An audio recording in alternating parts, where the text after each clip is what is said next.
manufacturing. What's so cool about manufacturing?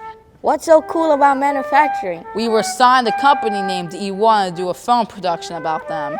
Why? Because it's a local company in the Schenectady area, and that's where our school, Central Park Middle School, resides. So we start planning and doing research. We found out that the company makes sewer products. That pumps waste from a house to the sewer system.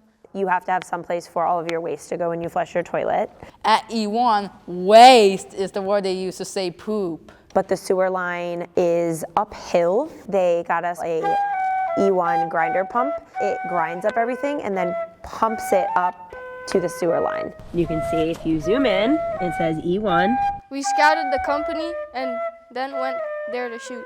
It looked like a good place to work. They had a coffee machine that could make gourmet drinks.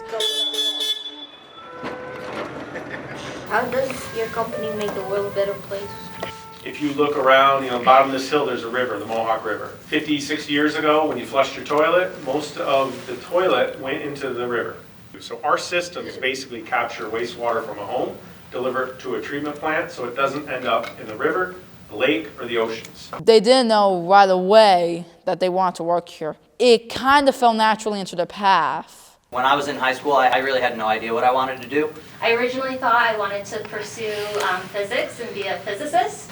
I started, headed down the academic path, and I changed to work for a manufacturing company. I wanted to be a lawyer, so. I didn't get into both colleges I applied to, so I was like,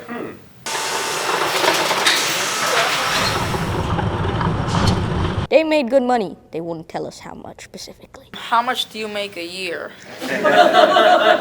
How much money do you make? Of course you I make more than minimum wage. Duh! What's so cool about manufacturing? It can make the world a better place. It can give you a good living. And it's also right around the corner. Skibbity toilet. All right, yeah.